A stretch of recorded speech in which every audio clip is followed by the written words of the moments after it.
Phone पनि थिएन, phone नै थिएन। ल्यान्डलाइन मात्रै थियो, इन्टरनेट थिएन भनेको मोबाइलको बाढी आएकै थिएन। अहिले आयो के हो भने यी सबै कुरा चाहिँ एकदमै हाम्रा फ्रेन्डली अपर्च्युनिटीको रूपमा लिएर आयो। यो चाहिँ उनीहरूको रूपमा यो च्यालेन्ज थियो त्यो बेला। यी कुराहरू थिएन, मान्छे फिजिकल भेट्न जानु पर्थ्यो। शेखर सरले यो ट्रेनिङ दिनको लागि कि त भ्याली स्ट्रिममा आउनु पर्थ्यो कि त मैले त्यहाँ जानु पर्थ्यो। तुलसा केसी बहिनीलाई मैले ट्रेनिङ दिनको लागि कि अप्सन जानु पर्थ्यो कि उहाँले न्युयोर्क आउनु पर्थ्यो। जुना बहिनीले ट्रेनिङ दिनको लागि कि त उहाँले न्युयोर्क आउनु पर्थ्यो कि म युएस जानु पर्थ्यो, टेक्सास। रविनजीले यो ट्रेनिङ दिनको लागि कि टोरन्टो म जानु पर्थ्यो कि उहाँ न्युयोर्क आउनु पर्थ्यो। अहिले के भयो त भन्दा इन्टरनेटको बहार आइदियो, बाढी आइदियो। यो सबै होल संसार एउटा गाउँ बन्यो।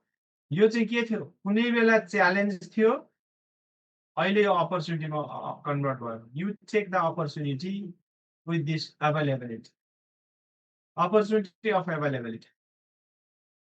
अनि त्यतिबेला के थियो? यो सबै सिस्टम चाहिँ च्यालेन्जिङ कन्डिसनमा थियो। इन्टरनेट नभए पछाडि फुत्त सबमिट गर्न पाइएन। सबै कुरा मेलबाट गर्नु थियो। अहिले के आयो? त्यसलाई अवसरको रूपमा जन्मियो। जिपिएस थिएन भने ठाउँमा टाइममा पुगिँदैन थियो। फोनमा कुरा गरेर म यतिपट्टि यसरी आउँ भनेर सेटअप हुँदैन थियो। कम्युनिकेसनको उसमा चाहिँ इतिहासमै सबैभन्दा फार फरवर्ड अपर्च्युनिटी आयो। विशाल ठुलो अपर्च्युनिटी आयो। त्यसो भने यो अपर्च्युनिटी चाहिँ पहिले थिएन, च्यालेन्जको रूपमा उभिएको थियो। हेर्नुहोस्, अहिले यति सजिलो बनायो, यति सजिलो बनायो कि फाइनेन्सियल इन्डस्ट्रीमा भएका सम्पूर्ण कम्पनीहरू, एएमएस भन्ने एउटा कम्पनीले दर्जनौं कम्पनीहरू एकै ठाउँ हालिदिएको छ। डब्लुएफजी कम्पनीले, डब्लुएफजी भित्र भएको कम्पनी हो। डब्लुएफजीले यस्ता कम्पनीहरू कतिवटा ल्याइदियो भने 200 वटा कम्पनीहरू एकै ठाउँ ल्याइदियो। तपाईँ कपाल अफ क्लिकमै इन्डस्ट्रीका मेजर कम्पनीहरूसँग तपाईँ एक्सेस पाउनुहुने हो। अनि अर्को चाहिँ क्रम भन्ने छ। क्रमले पनि 50 वटा कम्पनीहरू एकै ठाउँ ल्याइदिएको छ। यो सबैको एक्सेस डब्लुएफजीसँग छ। सबैको एक्सेस तपाईँ यहाँ गइसके पछाडि तपाईँलाई ती कम्पनीहरू एकै ठाउँ ल्याइदिने के हो? इन्टरनेट हो। अहिलेको समयमा फोन, इन्टरनेट र जिपिएस चाहिँ तपाईँको बाहुबल हो। ती सबै कम्पनी एकै ठाउँ लाग्नु पछाडि इन्टरनेटमा आएको बाढी हो। हेर्नुहोस्, त्यसो भए कुनै ताका यदि साथीहरूको ट्रेनिङ गर्नको लागि त क्या च्यालेन्ज हुन्थ्यो? यहाँबाट हेर्नुहोस् है, कुन कुन स्टेटबाट हुन्छ एकपल्ट हेरौँ त यो अपर्च्युनिटी च्यालेन्ज बारेमा। कतिवटा स्टेट छ? न्युयोर्क भन्नु त, न्युयोर्क ए। अर्को स्टेट भन्नुहोस्, न्यू जर्सी। दुई भन्नु है। खोइ बोल्नु। दुईटै स्टेट नै भयो। Okay, Toronto 3, Texas 4, Maryland 5। Perfect.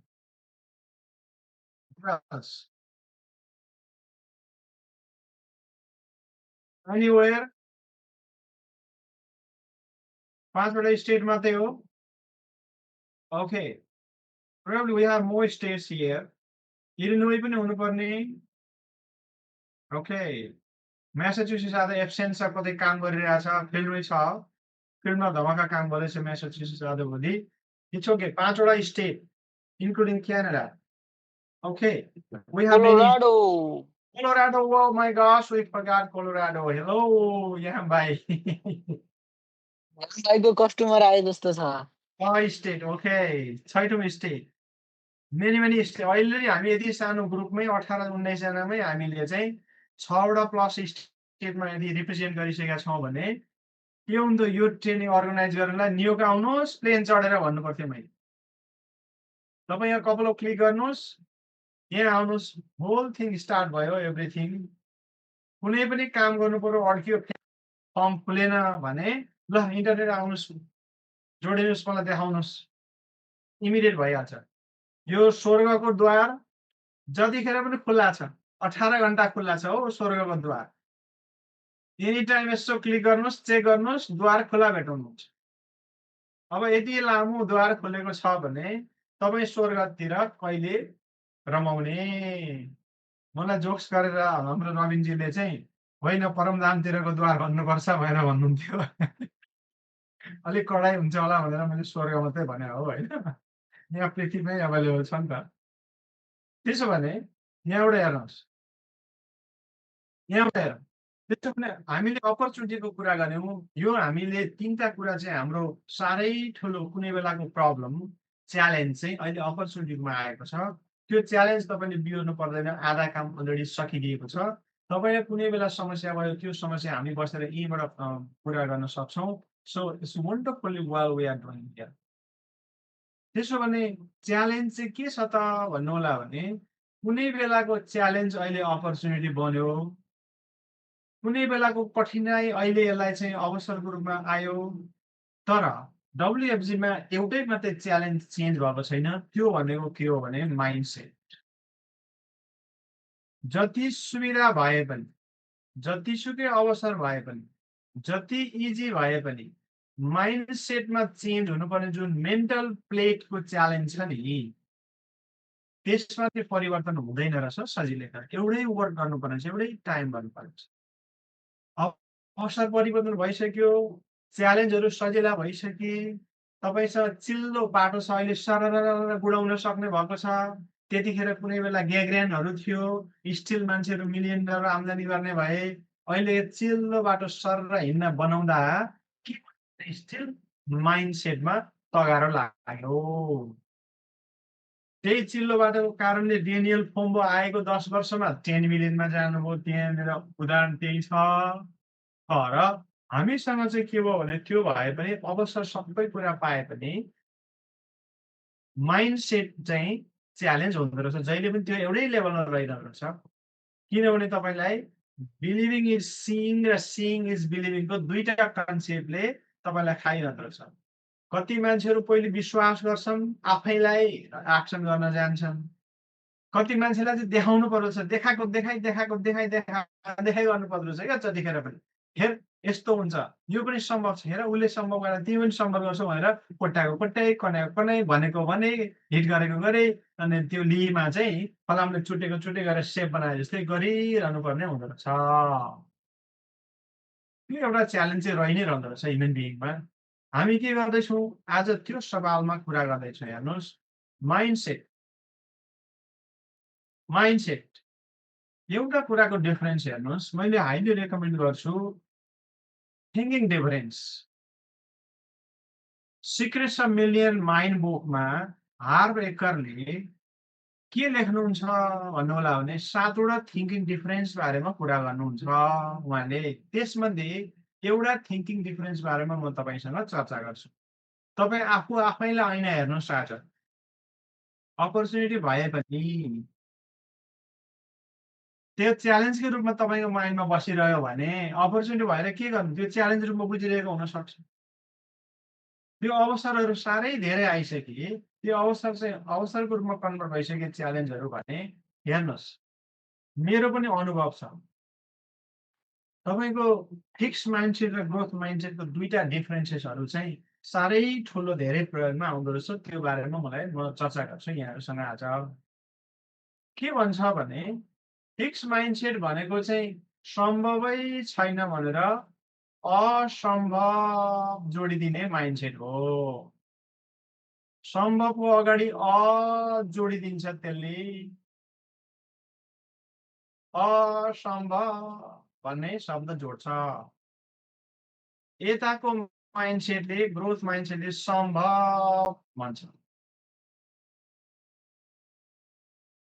अवसरलाई तपाईँले, च्यालेन्जलाई तपाईँले अवसरको रूपमा हेर्नुभयो भने सम्भव हुने भयो, नभए असम्भव हुने भयो। असम्भव विचारले चाहिँ के भन्छ त? यहाँ हेर्नुहोस् है, असम्भव विचारले यसो भन्छ, यो बिजनेसभित्र एउटा कोर पार्ट हाम्रो मेन्टल चिप्समा भएको साह्रै ठुलो डिफरेन्स के रहेछ भने I hate marketing. I hate marketing. मलाई मार्केटिङ मन पर्दैन। यो बारेमा मलाई कुरा नगर। मान्छेसँग कुरा गर्न मलाई मनै पर्दैन। यो मान्छे बनाउने कुरा रहेछ। यस्ता कुरा मलाई सोचमै नल्याऊ। मेरो कप अफ टी नै होइन यो। I don't like it. मेरो प्लेटमा अलरेडी समथिङ फुल छ।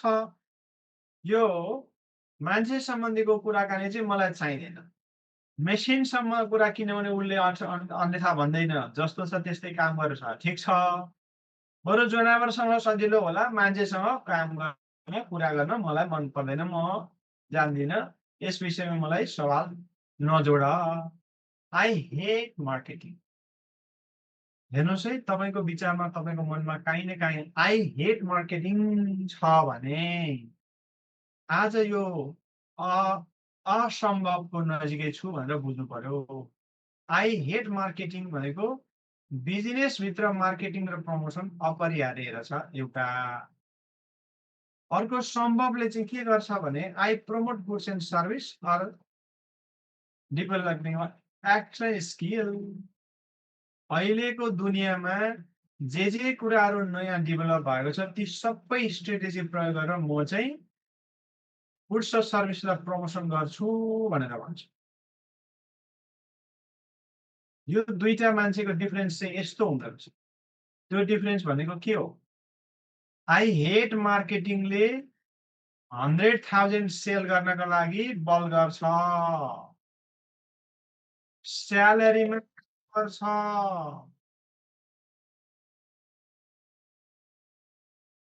बिजनेस अफर गर्यो भने त्यसलाई हुँदैन, सम्भव छैन भन्छ। मङ्कीले बनाना छाने जस्तै बनाना छान्छ, टाइमलाई ट्रेड गर्छ। अरूले गरेको बिजनेसमा, अरूले गरेर मार्केटिङ गरेर डेभलप गरेको बिजनेसमा ऊ चाहिँ जागिर खान जान्छ, गएर गिर्छ, जागिर खान्छ। किनभने उसलाई व्यवसाय मन पर्दैन।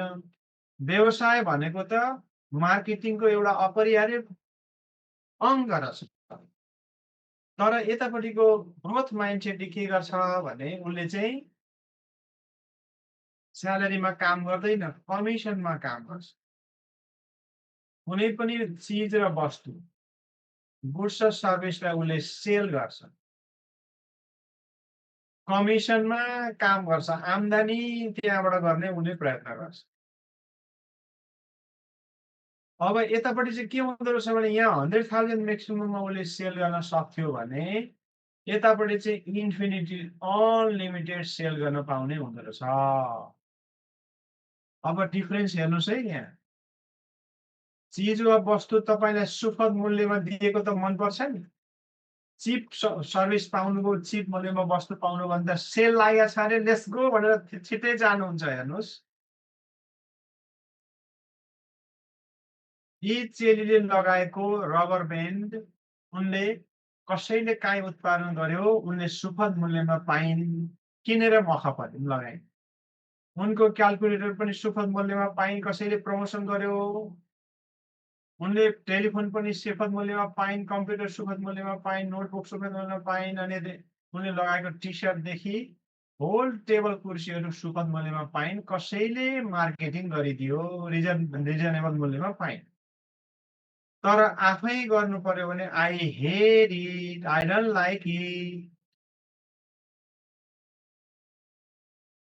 हेर्नुहोस् है, यदि तपाईँको कुनै पनि मनको तुस्तासभित्र पनि आई हेट मार्केटिङ भन्ने छ भने तपाईँ स्यालेरी मन पराउँछु भनेर भन्नुहुँदैछ। जीवनकालभरिमा म्याक्सिमम 100,000 आवर्स सेल गर्छु भन्नुहुँदैछ। अर्कालाई मेरो जीवनको डिजाइन गर्न दिन्छु भन्नुहुँदैछ। उसले जति दिन्छ त्यति खान्छु भन्नुहुँदैछ। म आफ्नो पेचेक आफै लेख्छु भन्नुहुँदै छैन। म औसतभन्दा माथि जान्छु भन्नुहुँदै छैन। एउटा इन्डिकेटरले आई हेट मार्केटिङ भन्ने शब्दले नि सारा कुराहरू तपाईँलाई व्याख्या गर्छ। तपाईँ स्यालेरी माइन्डमा हुनुहुन्छ, तपाईँ क्यास क्वाड्रेन्टको लेफ्ट साइडमा हुनुहुन्छ, तपाईँको आम्दानी लिमिट छ, काम गरे आम्दानी हुन्छ, काम नगरे हुँदैन, टेम्पोरेरी यात्रामा तपाईँ हुनुहुन्छ, पर्मानेन्ट प्रब्लमलाई टेम्पोरेरी सोल्युसन निकाल्नु हुँदैछ, तपाईँसँग बिल चाहिँ पर्मानेन्ट छ, काम गर्न सक्नु भएन भने आम्दानी हुँदैन, बिल तिर्न सक्नुहुन्न, अस्थायी समस्या समाधान गर्नु हुँदैछ, तपाईँसँग समस्या स्थायी छ, अस्थायी समाधान लिएर तपाईँ जानु हुँदैछ, अननोन यात्रा हुँदैछ। तर यतापट्टि चाहिँ के रहेछ त भन्नु होला भने जब गुड्स र सर्भिस लिएर तपाईँ चाहिँ प्रमोसनमा जानुहुन्छ, कोही पनि मान्छेको जीवनमा चाहिने अपरिहार्य चिज वस्तु तपाईँले एउटा अथवा दुईटा अथवा कपाल अफ चिज लिएर त्यो गुड्स र सर्भिसलाई कसरी मान्छेको जीवनमा अपरिहार्य छ, कसरी काम गर्छ, उनीहरूको नजिक कसरी लगिदिने, त्यो बारेमा उसले डिटेल स्टडी गर्छ। प्रमोट गर्ने तरिका उसले स्टडी गर्छ। यसले कसरी काम गर्छ कुनै चिज वा वस्तुको भनेर उसले स्टडी गर्छ। आफूले कसरी पाइयो त्यसरी नै मूल्यमा कसरी उपलब्ध गराउने भन्ने अध्ययन गरेर त्यसलाई आफ्नो जीवनमा अभिन्न अङ्गको रूपमा प्रयोग गर्छ। पहिले आफूले टेस्ट लिन्छ पहिले, त्यस पछाडि अनि त्यसैको प्रमोट गर्न थाल्छ अनलिमिटेड नम्बरमा। त्यहाँबाट उसले कमिसन आम्दानी गर्छ। हामीले अहिलेसम्म हाम्रो स्कुलले के सिकायो? हायर डिग्री ल्याऊ, हायर डिग्री ल्याऊ, टन्न काम गरेर फर्चुन 500 कम्पनीमा जागिर खाऊ है बाबु नानी, ठुलो हुनु भनेर दसैँमा टिका लगाएर आशीर्वाद पनि पायौँ। नानी ठुलो हुनु, धेरै पढ्नु, जागिर खानु, धनी भन्नु, यही हो हामीले पाएको। हाम्रो मेन्टल चिप्समा त्यही छ, जागिर खाएर धनी बन्छु भन्ने छ। It's not a bad thing, it's good thing, but it is not a great thing. You can become a good, but you cannot become a great. हामी यो देशमा गुड त अलरेडी थियौँ नेपालमै, तर यो देशमा ग्रेट हुन आएको हो, गुड मात्रै हुन होइन। फेरि गुड हुनलाई हामी यहाँ आउनु पर्दैन। गुड अलरेडी थियौँ, डिग्री पनि थियो, जागिर पनि थियो, बाँच्न खानको लागि सजिलो थियो, इजिली हामी बाँच्थ्यौँ। तर यो गुड थिङ होइन रहेछ, गुडमा आएर पुगेन। तपाईँलाई ग्रेट थिङ चाहियो। ग्रेट थिङ हुनलाई के गर्नु पर्यो? वस्तु र सेवालाई तपाईँले अनलिमिटेड डेलिभर गर्ने चेनल पक्र्नु पर्यो। मेरो कथा भन्छु यहाँलाई। 2013 सालमा मलाई पनि कसैले यहाँ प्रस्ताव गर्यो, आउनुहोस् यो व्यवसाय सँगै गरौँ भनेर भन्यो। मैले उहाँलाई पुरै धपाइदिएँ, खबरदार अर्को पटक यो कुरा नगर्नु। दोस्रो पटक भयो, तेस्रो पटक यो कुरा नगर्नु, नभए झगडा पर्छ, यो विषय चर्चा बन्द। म त्यस्तो उस्तो काम गर्ने मान्छे होइन, म विशेष मान्छे, म धेरै पढेको मान्छे। म पिएचडी गरेर आइसके पछाडि धमाका गर्छु, संसार आकाशबाट म खसाउँछु भनेर म चाहिँ लाग्दै थिएँ। धमाका बोस्टन धाउँदै थिएँ, बोस्टन न्युयोर्क गर्दै थिएँ। पछि चेत खुल्यो, हो यहाँ आइसकेपछि ओहो कपाल चाहिँ धेरै खुल्यो। अब बाँकी म बजारमा कति समय बिक्छु? 20-25 वर्ष म्याक्सिमम बिक्छु। मेरो घन्टाको कति? यति। अङ्कल श्यामले कति लिनुहुन्छ? यति। मेरो बिल तिर्न कति छ? यति। मेरो जीवन कति हुन्छ त्यति बेरसम्म? यति। ओहो हो, सबै प्रश्नहरू, अनुत्तरित प्रश्नहरू रहेछन्। फाइनेन्सियली मुक्ति खोज्न हिँडेको मान्छे दलदलमा फसिरहेको भेटियो डिग्रीहरू खोज्दा खोज्दै। मैले के गरेँ? इन्डेक्स युनिभर्सल लाइफ भन्ने पावरफुल प्रडक्ट रहेछ, जसले मान्छेको जीवनमा सुरक्षा र समृद्धि दिँदो रहेछ। मैले मेरो जीवनमा लागू गरेँ, मेरो परिवारको सुरक्षा बनाएँ।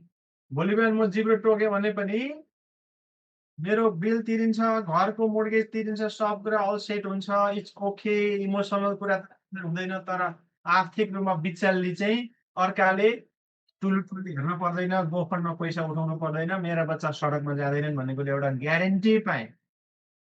ओहो म त हेल्थी छु, जिब्रो त म त टोक्दिनँ, लामो बाँच्छु, मसँग लामो जीवन छ, तर लामो बाँचे पनि 65-67 वर्ष पछाडि चाहिँ मलाई कसैले जागिर दिँदैन। शरीर कुप्रो पर्छ, आँखा देखिँदैन, जिब्रो पनि टोकिँदैन, बिल रोकिँदैन। यतिखेर मेरो आम्दानी के हुन्छ त भन्ने कुराको प्रश्न मैले खोज्दाखेरि यही आयुले नि फेरि एन्सर पनि गर्दो रहेछ। त्यही पैसा अहिले निर्माण गरेको मेरो परीक्षा परिवारको सुरक्षाको लागि निर्माण गरेको डलरले डिजाइन गरेको पोर्टफोलियोले पछि बुढेसकालमा त्यही पैसा निकालेर खान पाउने रहेछु अहिले जम्मा गरेको पैसाले। वाव! मरे पनि ठिक, बाँचे पनि ठिक। जिए आफैलाई, नजिए सन्तानलाई भन्ने यस्तो पावरफुल टुल रहेछ मैले यो भेटाएँ। ओहो! यो त पर्फेक्ट छ त, ठिक छ त। मलाई विश्वास लाग्यो। मैले प्रडक्टमा विश्वास गरेँ। अब त्यसो भने यही कसैले मलाई यति चेत खुलाइदिएपछि मैले पनि यही चेत खुलाउँदाखेरि मेरो व्यवसाय हुन्छ भने नाउ इज अ टाइम भन्ने कुरा मैले निर्णय गरेँ। म जहाँ छु त्यो ठाउँमा रहेर मेरो जीवनको मुक्ति पनि हुँदैन, आम्दानी पनि हुँदैन, मैले सेवा पनि दिन सक्दिनँ र मेरो मिजरेबल एन्डिङ हुँदैछ है भन्ने कुरा चेत खोलेपछि मैले होल यो वाल क्रस गरेँ, यतापट्टि आएँ साथी हो। यहाँनिर अहिले हाम्रो के एक्टिभिटी हुँदैछ भने इन्डेक्स युनिभर्सल लाइफ जस्तो पावरफुल फाइनेन्सियल प्लान प्रडक्टलाई डेलिभर गर्ने खेती हुँदैछ हो यहाँनिर।